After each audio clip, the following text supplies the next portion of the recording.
Good morning, everybody. No, come on, we can do better than that. All right, here we go.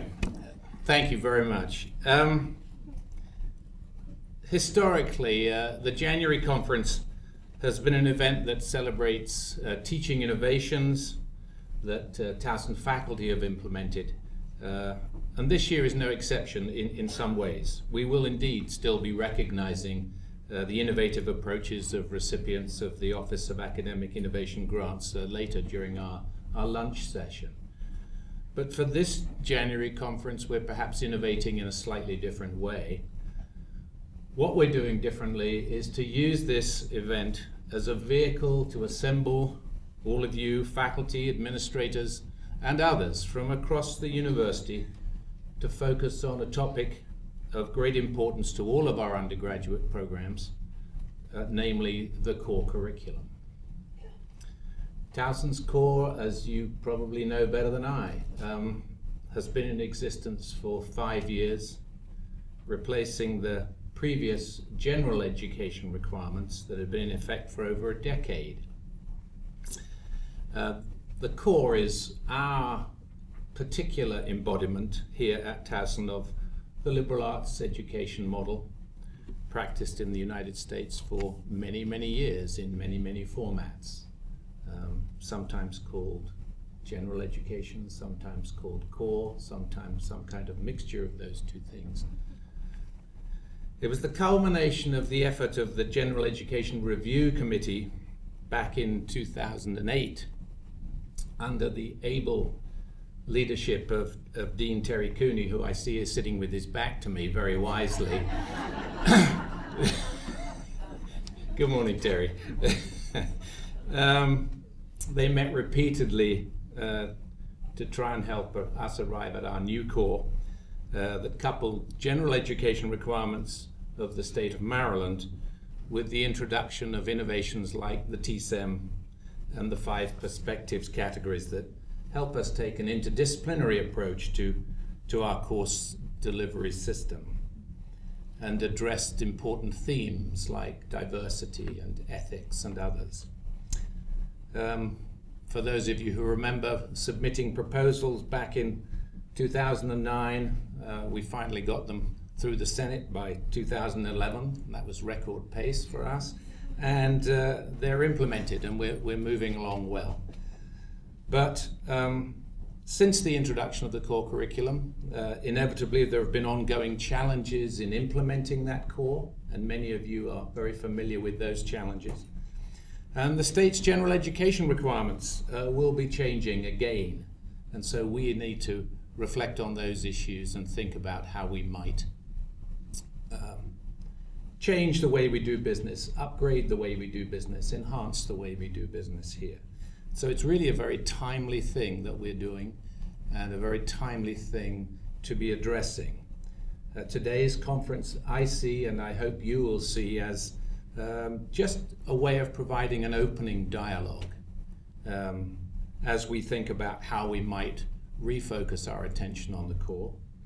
I very much appreciate all of you being here and participating in this really central feature of our lives here as members of the academic community that is Towson.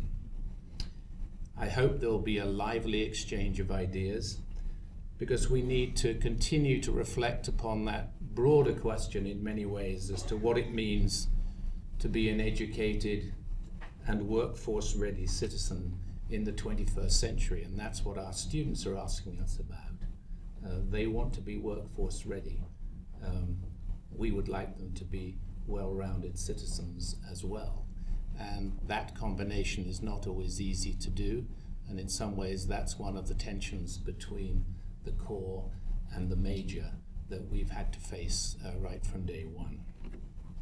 Helping us think about some of these questions, and I suspect much more eloquently than I have framed them, it is my very great pleasure and honor to introduce our keynote speaker today, Dr. Carol T. Christ, Professor Emerita and Director of the Center for Studies in Higher Education at the University of California at Berkeley.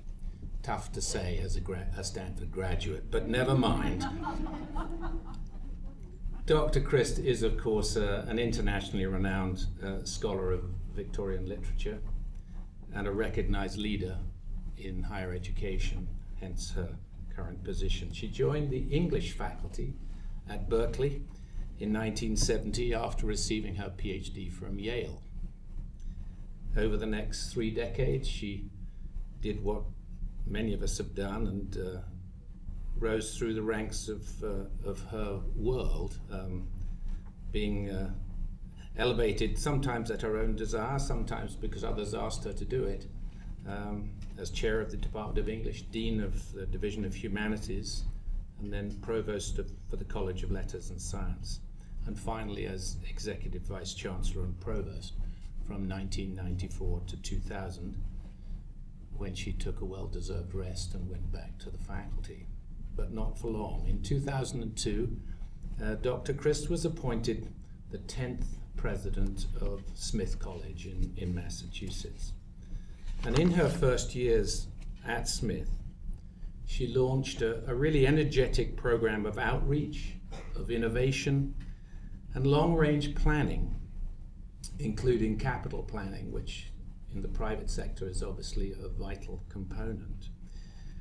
From our point of view, perhaps more importantly, she encouraged the development of coursework emphasizing fluency in American culture and the diversity of experience of American ethnic groups, and launched a review conducted by members of the Smith faculty and outside scholars to determine the distinctive intellectual traditions of the Smith curriculum and areas on which Smith could then build as it looked forward to 2020.